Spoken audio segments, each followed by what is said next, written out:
I'm Fran Halsall of Sheffield Woodland Connections, which is one of Sheffield's many tree charter branches, and I actually do walks at this cemetery. And although my project was originally based at Halsall Woods, which is Sheffield's, or indeed South Yorkshire's largest ancient woodland, there are so many fine woodlands around Sheffield. We're really blessed, and this is one of the great examples of urban woodland. We've got a huge diversity of species here, and because this cemetery is now well over 100 years old, many of these trees are veterans, so they've got real character and they're great to explore.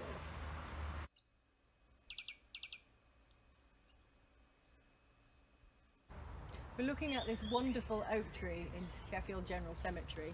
This is one of the larger oak trees here. I can't actually tell which species it is. It could be a sessile oak or it could be an English oak, because we're here at the wrong time of year really, because this is spring, but what we actually need is acorns to be able to tell what species we're looking at. But this will be one of the oak trees that's actually probably contemporary with the age of the park. It's possibly even earlier, an even earlier date than that. It's quite a sizable tree, and oaks take a long time to grow to a large size, so we can be fairly confident that this is approaching veteran status.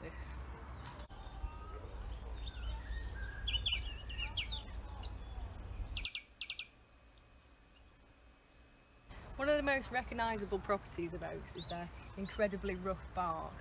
I often liken it to elephant skin. It's got that incredibly cracked appearance, and they only get more craggy with age. I would describe them as a light brown tree with hints of grey in them, so that's one of the things that distinguishes them from some of the other rough bark trees that you might find in this cemetery. Oak are what's described as a light canopied species, and what this means is that they have an open structure which allows plenty of light to pass through onto the woodland floor. And this is why they're compatible with our native flora. In this part of the world, in this part of the Pennines, we actually have what's called oak birch woodland, so that's the predominant type of woodland. And it will grow with bluebells, and we have a lot of bluebells here in Sheffield because we have a lot of ancient woodland. They're an ancient woodland indicator species. However, these particular bluebells here are Spanish bluebells. If you like, they've been introduced from gardens, so it would be nice to actually see native bluebells here, but obviously somebody's decided to plant these instead because there was quite a fashion for them many decades ago, and they've probably been here for a very long time.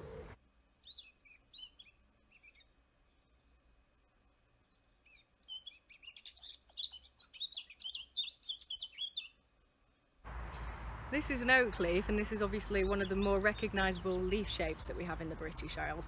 Most people would know this as an oak, but they're actually quite variable. If we look at this oak here, I imagine it's the same species. It could be either sessile oak actually or English oak. It's again hard to tell because we haven't got the acorns here. But if we compare those leaf shapes, you can actually see there's quite a difference between them.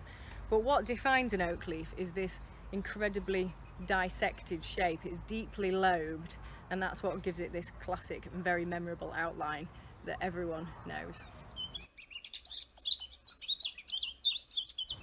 So this is an area of the cemetery which has been put aside for conservation as one of the few areas within the cemetery where the priority is for nature rather than people.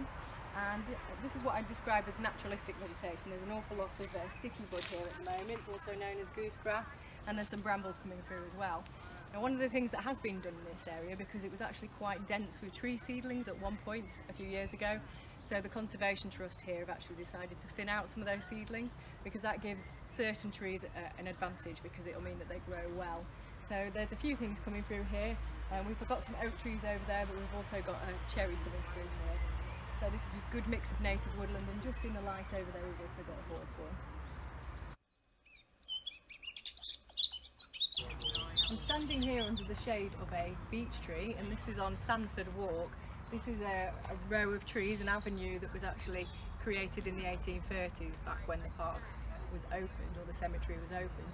And this is a very shade dense species, so it's actually got a very crowded crown, lots of leaves, lots of branches, and it doesn't allow anything to grow underneath it. But I'm actually grateful today for being under the shade of this tree because it's 26 degrees.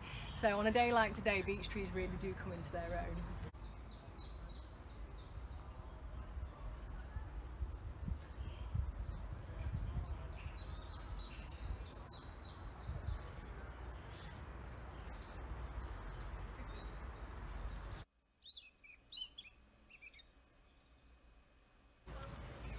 So this is one of the larger beech trees on Sandford Walk, and unfortunately you'll notice that it's had to be topped.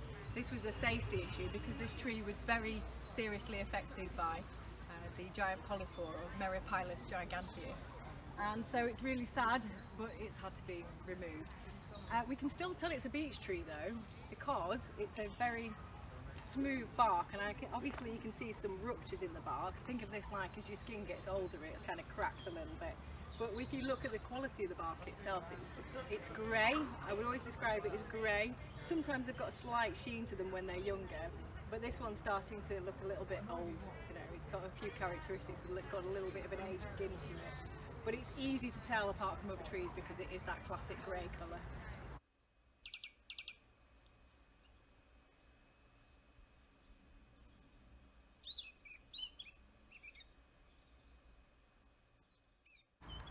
So this is one of the plane trees in the cemetery. It's actually an oriental plane, so there's 3 of these here. They're quite special trees, there's not many of them around in Sheffield, and we can tell them apart from the ordinary plane tree that you see quite a lot of, which is the London plane, or Platanus hispanica, because it's again got a very divided leaf, so it's quite elongated on the lobes and it's got this very distinctive profile. You might possibly mistake it for a maple leaf.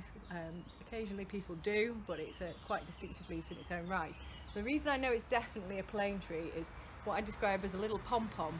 So this is a flower, and when this actually ripens, rather than it being like a conkery type thing as you might imagine, if you pull it apart, it's more like a thistle inside. It's all soft and fluffy and downy, so it's quite nice when it actually explodes and you get this cloud of fluff disappearing around the cemetery.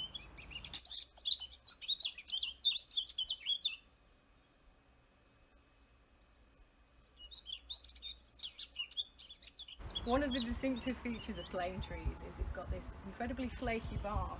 Now, not that I encourage people to do this, but you can actually lift the scales of the bark. This is something that this tree is well known for, and it's one of the reasons it's very pollution tolerant, so it's why it's an excellent urban tree and quite often planted in cities and towns.